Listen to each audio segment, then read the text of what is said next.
Salut à toutes et à tous. On se retrouve aujourd'hui pour le premier Old Game Stories de la chaîne, sur Lens of Lore, The Throne of Chaos. Lens of Lore, qui est un jeu de type Dungeon Scroller, comme il y en a de moins en moins qui sortent aujourd'hui. Alors le Dungeon Scroller, me direz-vous, mais qu'est-ce que c'est que ça? Je n'en ai jamais entendu parler. Aizen, dis-moi ce que c'est. Eh bien, le Dungeon Scroller, c'est un peu une déclinaison du RPG qui, comparé à celui-ci, le Dungeon Scroller se joue beaucoup plus en case par case, comme un peu un environnement labyrinthique. Les premiers Dungeon Scroller étant sortis en 1980, avec The Bard's Tales, Dungeon Master ou encore Might and Magic, étaient les moins connus bien sûr. Puis vint une deuxième vague en 1990, avec Eye of the Beholders, Anvil of the Dawn, ou encore Lens of Lore, le jeu dont nous allons parler aujourd'hui. Donc Lens of Lore, bien sûr, c'est un jeu peu connu, mais pour le coup, le studio, qui soit dit en passant est Westwood Studio, connu pour Command and Conquer and Dune 2, a continué quand même la série des Lens of Lore, avec Lens of Lore 2, The Guardian of the Destiny, en 1997, puis Lens of Lore 3, en 1999. Bon, passons à l'analyse du jeu. C'est un jeu solo sorti sur PC, donc en 1990. Il est sorti en format disquette et en format CD. Et contrairement à ce qu'on pourrait croire, le jeu n'est pas en 3D, il est en 2D. Et oui, il est majoritairement en 2D. Bon, effectivement, parfois un peu pixelisé par moments, mais bien animé à d'autres moments. Et c'est dans ces phases bien animées, effectivement, qu'on peut penser qu'il est en 3D. Mais, comme je vous l'ai dit au-dessus, il est en 2D. Et oui. Effectivement, le jeu est donc quasiment comme un RPG, avec un inventaire comme un sac à dos, un inventaire pour chaque personnage, où on pourra rajouter, bien sûr, une armure, un casque, un bouclier, une, deux ou trois armes, selon les personnages jouables.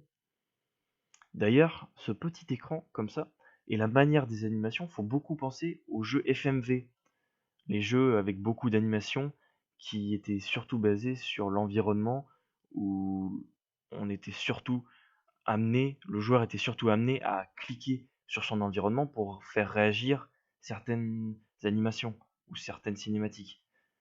Bref, le jeu a une histoire plutôt typique des RPG. Il y a un méchant, ou une méchante dans l'occurrence ici, et le roi du grand royaume local qui nous embauche pour trouver des artefacts spéciaux et défaire la sorcière. Basique quoi. Donc un jeu surtout basé sur l'interaction avec son environnement pour trouver des passages secrets. Et maintenant, passons au pour et au contre de ce jeu, car oui, effectivement, que serait cette émission sans ça?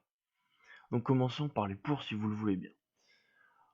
Donc en pour, on pourrait donc classer que c'est un jeu plutôt bon pour son époque, avec une animation plutôt belle, comparé à certains autres jeux, un système et une organisation d'inventaire assez facile et assez clair de compréhension pour quelqu'un qui vient de débuter.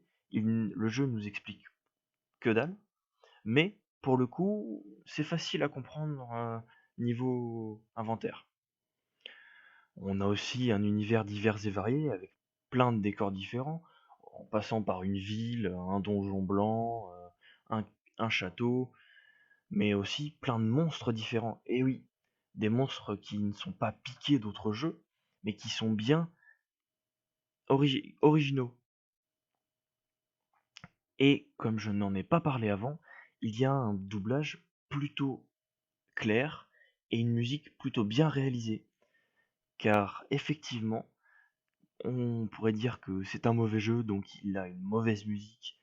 Et vu qu'il est vieux, la musique est forcément en 8 bits ou des choses comme ça. Eh bien non, la musique, effectivement, elle pourrait faire penser à du 8 bits. Mais pour le coup, ça c'est mon avis, mais je la trouve plutôt bien faite. Pareil pour le doublage, même si à certains moments, les voix ne sont pas en adéquation avec les animations des bouches.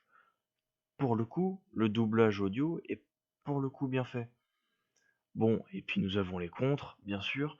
Donc une histoire effectivement, pour le coup, pas très originale, malgré quelques petits efforts, par exemple pour les artefacts. Attention, je dis pas qu'elle est mauvaise. Je dis juste que effectivement, elle est pas très originale. Mais pour le coup, elle est très bien l'histoire.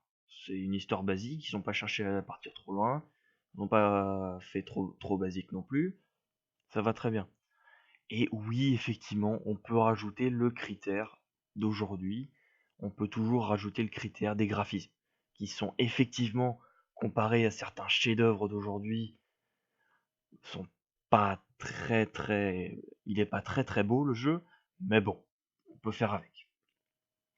Et voilà, c'était le premier Old Game Stories sur Lens of Lore 1. Bon bah dites-moi en commentaire si vous avez envie que je le fasse en gameplay. Et puis n'hésite pas à t'abonner, lâche un petit pouce bleu si ça t'a plu. Et puis sur ce, à la prochaine vidéo. Allez, salut!